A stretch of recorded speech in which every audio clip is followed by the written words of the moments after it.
ابو امامہ رضی اللہ تعالی عنہ روایت کرتے ہیں کہ رسول اللہ صلی اللہ علیہ وسلم نے فرمایا علیکم بقیام اللیل فإنہ دأب الصالحین قبلکم وہو قربۃ لکم الی ربکم ومغفرۃ للسیئات ومنہاۃ عن الاثم۔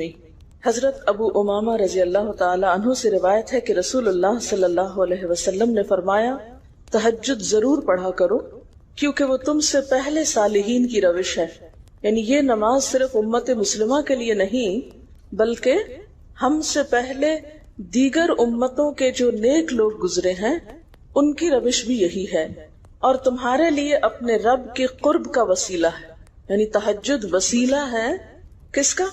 اللہ کا قرب حاصل کرنے کا، اور گناہوں کے مٹنے کا ذریعہ ہے، اور مزید گناہوں سے بچنے کا سبب ہے، یعنی پچھلے گناہوں کے صاف ہونے کا ذریعہ۔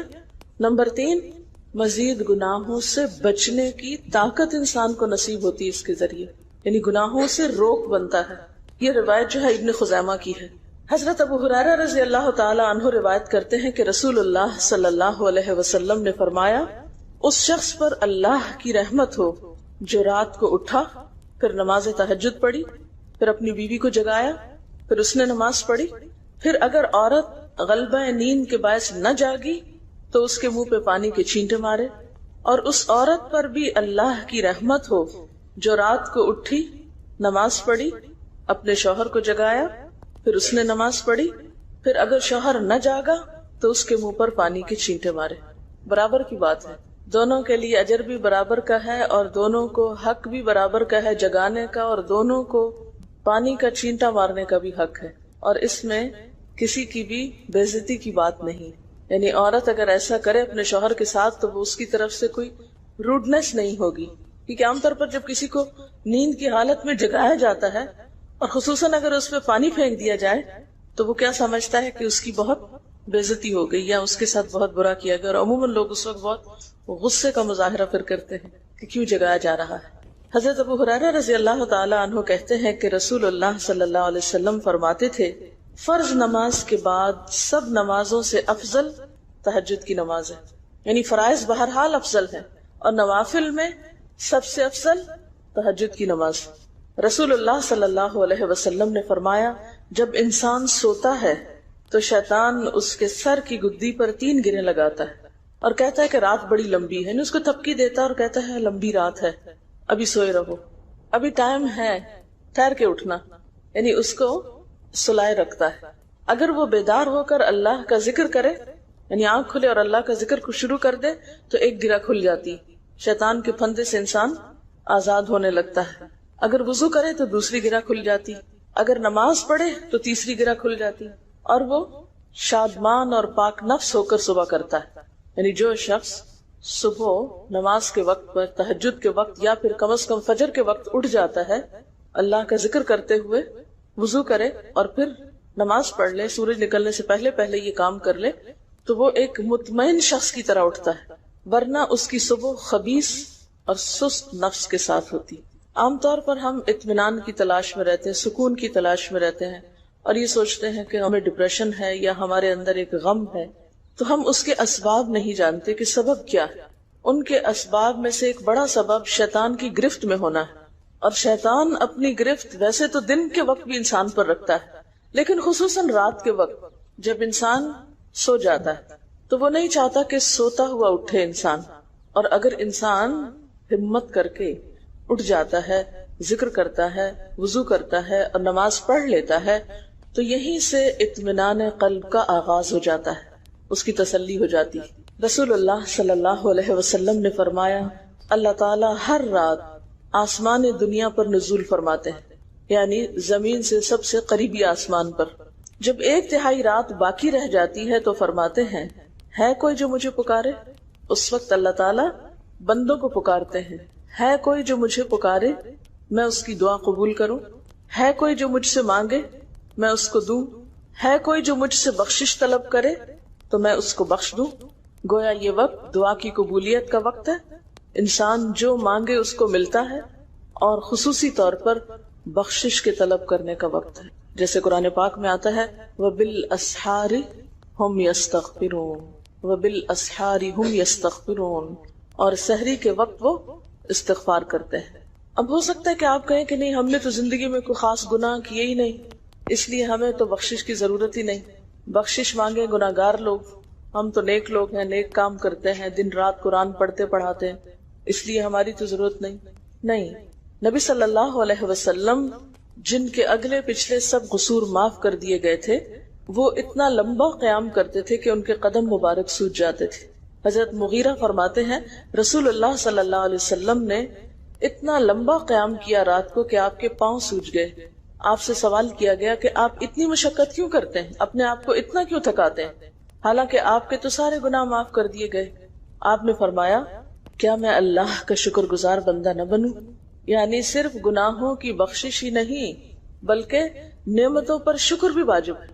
جہاں ایک طرف گناہوں کی بخشش انسان کے لیے اللہ کے قرب کے راستے ہموار کرتی ہے، وہاں اللہ تعالیٰ کا شکر ادا کرنا بندے کو اللہ کا قرب عطا کرتا ہے۔ اچھا، اب پہلی سنت میں آپ کو بتاؤں گی کہ اگر آپ تہجد کے وقت اٹھے ہیں تو سب سے پہلے آپ کیا پڑھیں گے۔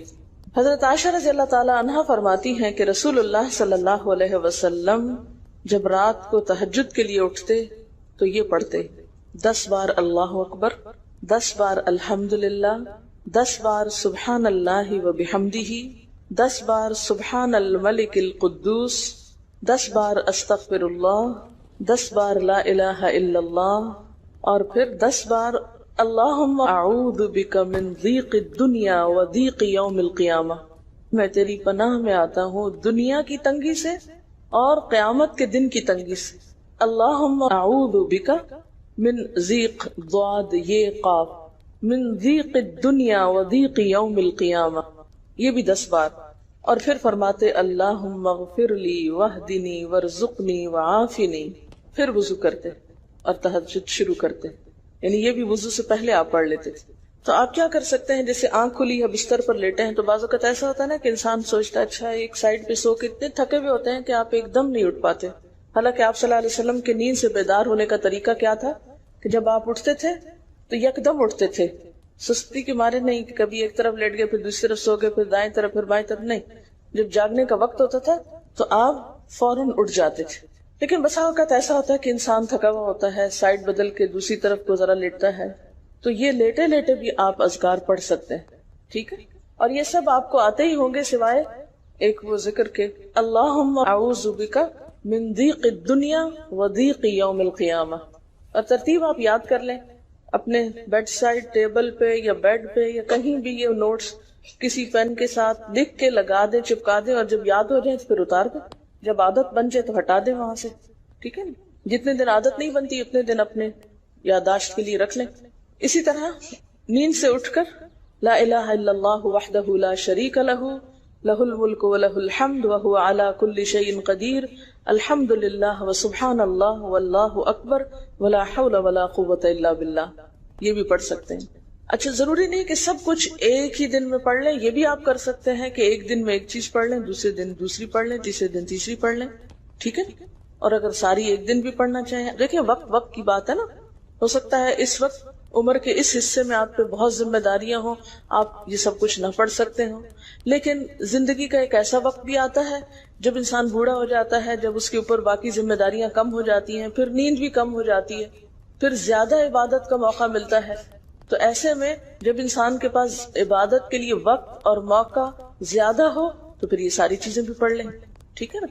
پھر اسی طرح یعنی یہ جو روایت ہے کہ جس میں آپ صلی اللہ علیہ وسلم نے فرمایا جو شخص نیند سے جاگے، اور یہ تہجد کے وقت ہی نہیں، اگر فجر کے لیے بھی آپ اٹھ رہے ہیں تو یہ دعا پڑھ سکتے ہیں، لا الہ الا اللہ وحدہ لا شریک لہ، اور پھر الحمدللہ وسبحان اللہ واللہ اکبر ولا حول ولا قوۃ الا باللہ، پھر کہے اللہم اغفر لی، پھر کیا پڑھے اللہم اغفر لی، یا کوئی اور دعا کرے تو قبول ہوگی، اور اگر وضو کر کے نماز پڑھے تو وہ بھی قبول کی جائے گی۔ صبح اٹھتے ہی اللہ کی تعریف، اور آپ کو معلوم ہے کہ یہ جو چوتھا کلمہ ہے نا لا الہ الا اللہ وحدہ، اس کو دعا بھی کہا گیا، حالانکہ اس میں صرف اللہ تعالیٰ کی حمد و ثنا، اور یہ یوم عرفہ کی دعا ہے۔ حدیث میں آتا ہے کہ مجھے اور مجھ سے پہلے انبیاء کو اس دن کی جو بہترین دعا سکھائی گئی یعنی یوم عرفہ کی دعا، لا الہ الا اللہ وحدہ لا شریک لہ، حالانکہ اس میں مانگنے کی تو کوئی چیز ہی نہیں، صرف اللہ کی حمد و ثنا ہے. جیسے حضرت ایوب علیہ السلام نے کہا تھا انی مسنی الضر وانت ارحم الراحمین، مانگا کچھ نہیں، انت ارحم الراحمین، انت ارحم الراحمین. اللہ تعالیٰ کی تعریف کر کے اللہ تعالیٰ کے نام کے ساتھ اس کو اگر انسان پکار لیتا ہے تو یہ بھی اس کے لیے بہت کافی. ایک اور روایت میں آتا ہے رسول اللہ صلی اللہ علیہ وسلم جب تہجد کے لیے اٹھتے، یعنی آپ ایک مرتبہ اٹھے، یعنی جو صحابی روایت کرتے ہیں، تو آپ نے بیٹھنے کے بعد آسمان کی طرف نظر کر کے سورۃ آل عمران کی آخری 11 آیات 190 سے لے کر 200 تک 11 آیتیں یہ پڑھی. ان فی خلق السماوات سے لے کر بالکل آخر تک. یعنی ضروری نہیں کہ کھڑے ہو کر آپ آسمان کی طرف دیکھیں، آپ اٹھے ہیں، چارپائی پہ بیٹھے ہوئے ہیں، ابھی وضو کے لیے نہیں گئے، بیٹھ کے آسمان کی طرف دیکھ کے پڑھ کے پھر اٹھ سکتے ہیں. اب اس میں آپ دیکھیں نا کہ انسانی نفس کی بھی ایک رعایت ہو جاتی. لیٹے لیٹے آپ نے ایک ذکر پڑھ لیا، بیٹھ کے آپ نے دوسرا پڑھ لیا، پھر آپ وضو کو چلے گئے، تو اس میں وہ جو ایک طبیعت کی کسل مندی ہوتی ہے وہ بھی ساتھ ساتھ اللہ کے ذکر سے دور ہوتی جاتی ہے، اور ایک سٹیپ کے بعد دوسرا سٹیپ لینا بھی آسان ہو جاتا ہے. اچھا، اس میں آپ دیکھیں حکمت کیا ہے کہ آپ صلی اللہ علیہ وسلم نے کیا فرمایا کہ آسمان کی طرف دیکھ کے پڑھا جائے تاکہ اچھی طرح آنکھیں کھل جائیں. تو زبانی یاد کرنے کا مطلب یہ نہیں کہ آپ آنکھیں بند کر کے سوئے سوئے پڑھیں، کیونکہ بعض اوقات ایسا ہوتا ہے نا آنکھ کھلتی ہے ذکر شروع کرتے ہیں اور پھر پتہ ہی نہیں چلتا اور ذکر آدھے میں رہ جاتا ہے اور سو چکے ہوتے ہیں. اور پھر اگر آپ کو زبانی یاد نہیں ہوگی نا، دیکھ کے پڑھیں گے تو وہ الماری کی طرف ہی دیکھتے رہیں گے، آسمان کی طرف نہیں دیکھ سکیں گے، تو پھر سنت پوری نہیں ہو سکے گی. اور اسی طرح حضرت ابن عباس روایت کرتے ہیں کہ جب رسول اللہ صلی اللہ علیہ وسلم رات کو تہجد کے لیے کھڑے ہوتے تو اللہ پر تکبیر تحریمہ کے بعد یہ دعا پڑھتے، اللہم لک الحمد انت قیم السماوات والارض ومن فیہن وَلَكَ الْحَمْدُ لَكَ مُلْكُ السَّمَاوَاتِ وَالْأَرْضِ وَمَنْ فِيهِنَّ وَلَكَ الْحَمْدُ أَنْتَ نُورُ السَّمَاوَاتِ وَالْأَرْضِ وَلَكَ الْحَمْدُ أَنْتَ مَلِكُ السَّمَاوَاتِ وَالْأَرْضِ وَلَكَ الْحَمْدُ أَنْتَ الْحَقُّ وَوَعْدُكَ الْحَقُّ وَلِقَاؤُكَ حَقٌّ وَقَوْلُكَ حَقٌّ وَالْجَنَّةُ حَقٌّ وَالنَّارُ حَقٌّ وَالنَّبِيُّونَ حَقٌّ وَمُحَمَّدٌ صلی اللہ علیہ وسلم حق والساعة حق.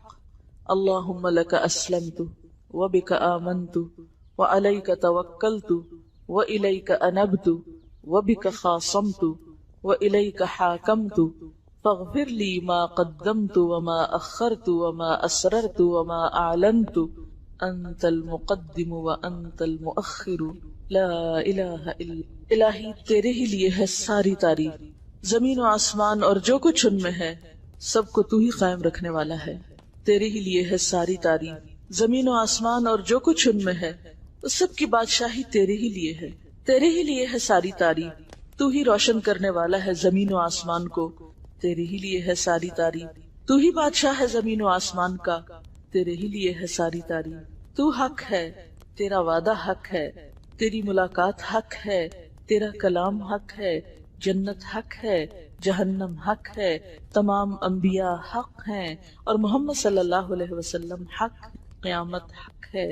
الہی میں تیرے سامنے جھک گیا، میں صرف تیرے ساتھ ایمان لایا، میں نے صرف تجھی پر بھروسہ کیا، میں نے صرف تیری طرف رجوع کیا، صرف تیری ہی مدد سے دشمنوں سے جھگڑتا ہوں، میں نے صرف تجھے ہی اپنا حاکم مانا. سو تو میرے اگلے پچھلے اور ظاہر و پوشیدہ اور جنہیں تو مجھ سے زیادہ جانتا ہے سارے کے سارے گناہ معاف کر دے. تو ہی آگے کرنے والا ہے، تو ہی پیچھے ڈالنے والا ہے، تیرے سوا کوئی سچا معبود نہیں. یہ جو دعا استفتاح ہے تہجد کے وقت کی، یہ باہر نہیں نماز کے اندر پڑھنے کی دعا ہے. ہم دعا مانگتے اللہم اجعلنی لک ذکارا لک شکرا. ان دعاؤں کے پڑھے بغیر ذکار کیسے بن سکتے ہیں؟ ذکار کا صیغہ تو فعال کے اوپر ہے نا، بہت زیادہ ذکر کرنے والا.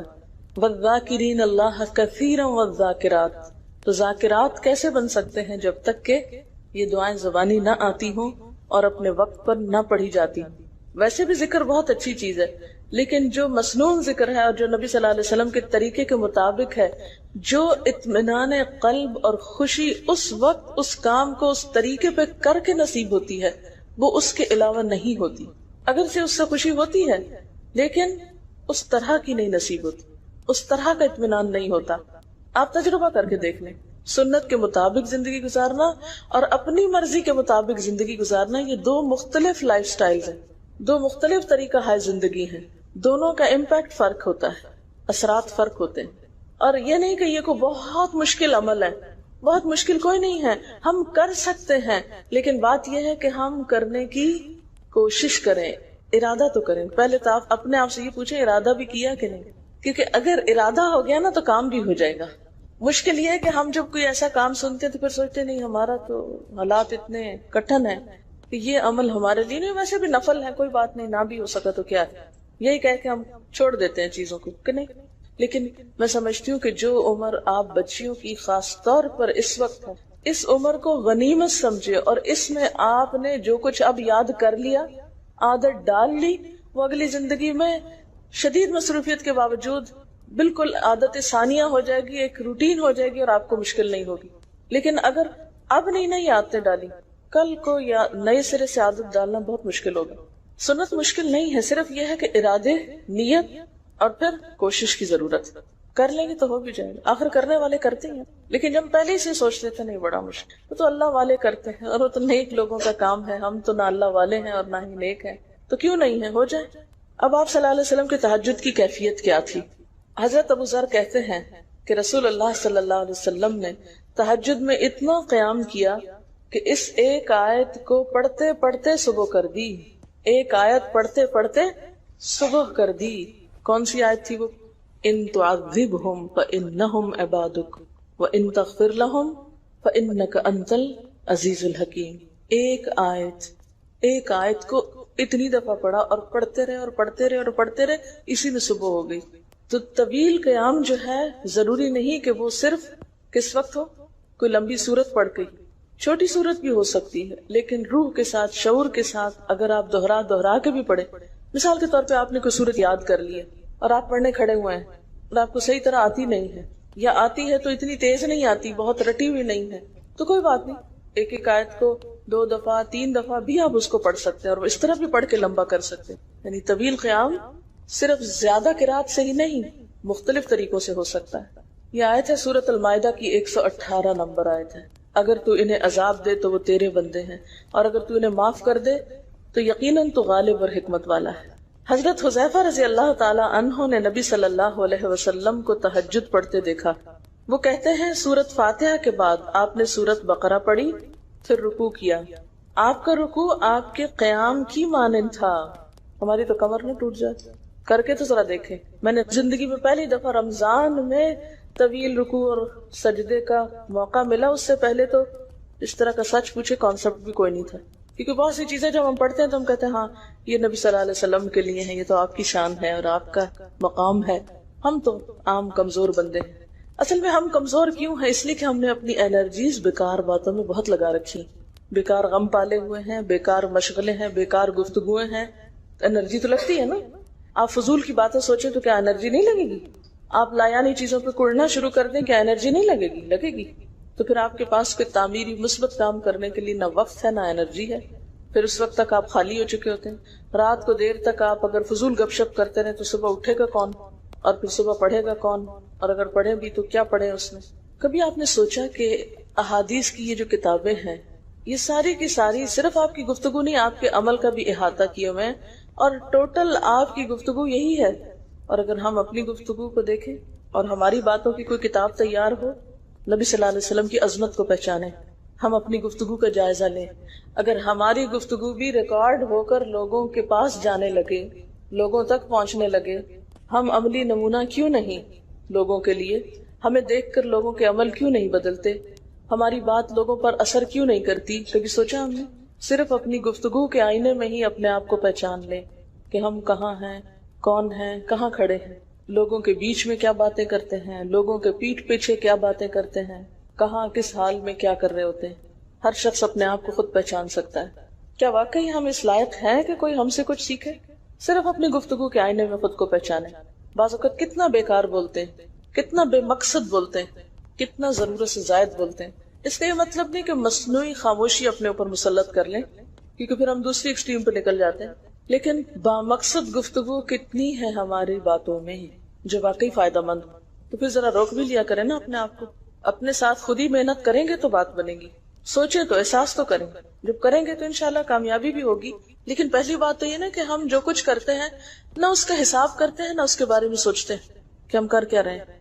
ہمیں نیکی نہ کرنے کا موقع یا ہمارے نیکی نہ کرنے کا ایک سبب اور ایک بڑی وجہ ہماری انرجیز کا بیکار چیزوں میں استعمال ہونا ہے، فضول کی سیاست میں ملوث ہونا ہے، اپنی ذمہ داریوں کا ہمیں ہوش نہیں ہوتا، دوسروں کے کاموں میں مداخلت خوب سوچتی، خود کیا کر رہے ہیں اس کا کچھ پتہ نہیں، دوسرے کیا کر رہے ہیں اس سے بہت دلچسپی، یا کیا نہیں کر رہے۔ بہت سے لوگ، بہت سی خواتین کمر درد کی شکایت کرتے ہیں، اور اس کی ایک بڑی وجہ نمبر 1 رکوع کا صحیح پوزیشن پہ نہ ہونا ہے، اور نمبر 2 اس پوزیشن پہ کوئی ایکسرسائز نہیں ہماری ہوتی۔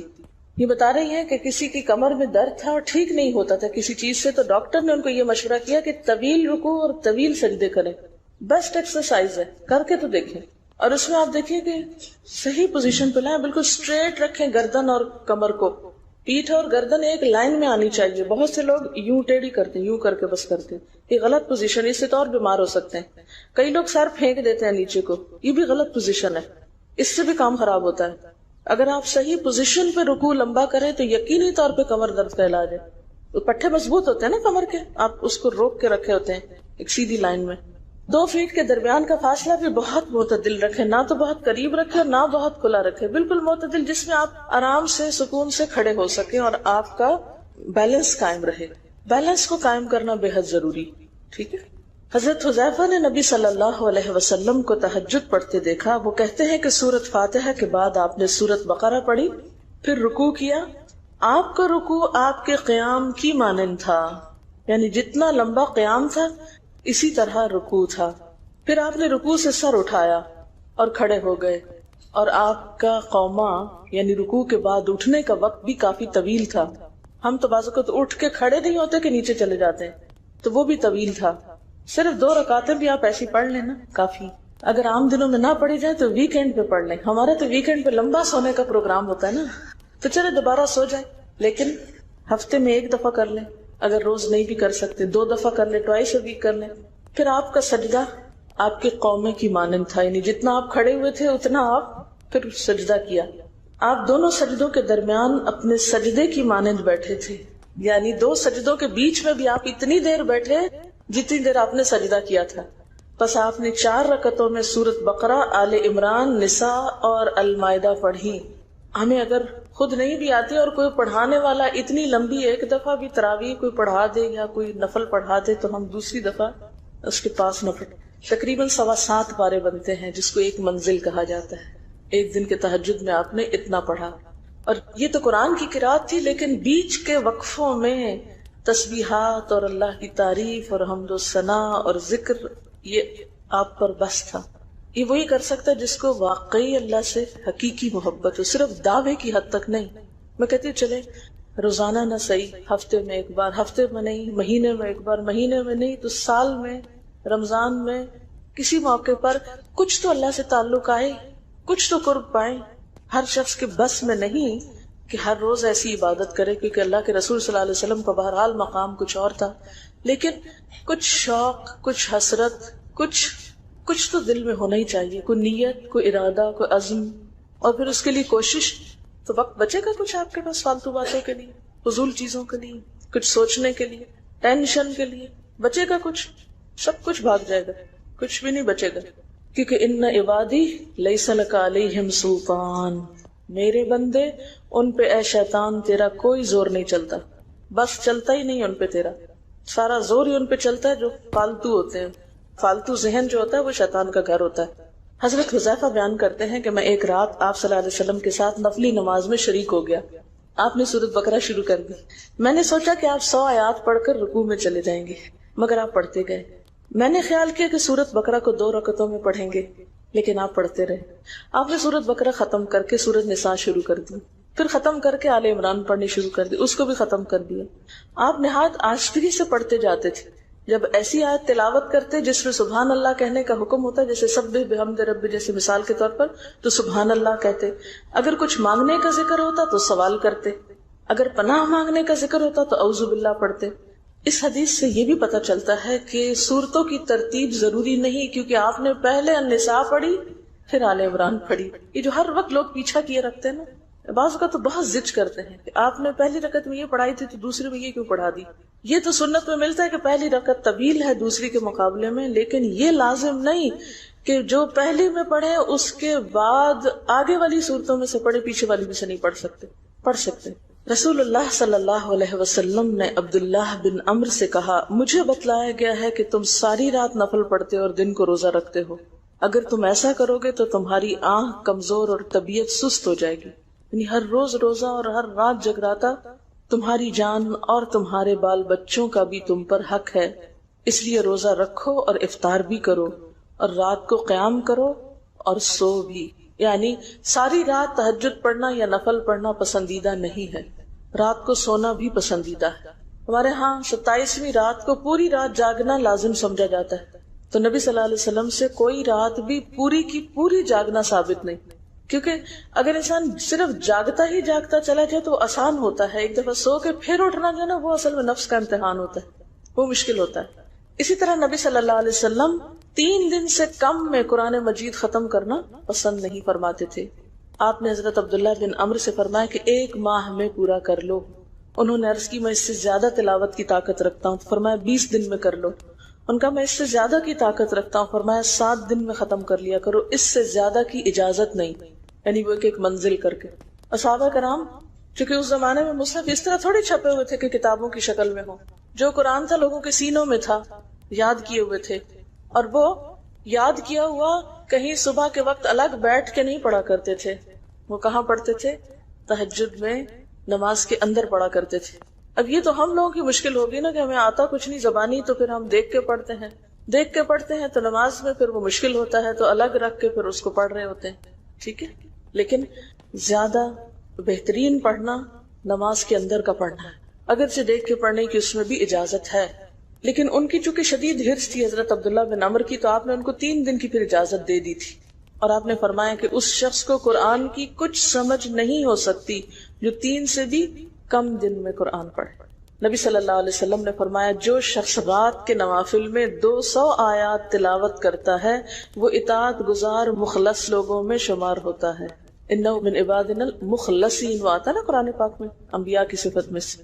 تو جو شخص رات کو نماز میں یعنی نفل میں 200 آیات تک تلاوت کرتا ہے وہ اطاعت گزار مخلص بندوں میں شمار ہوتا ہے. اور سنن دارمی میں واضح طور پر آتا ہے کہ نبی صلی اللہ علیہ وسلم ساری رات نوافل نہیں پڑھا کرتے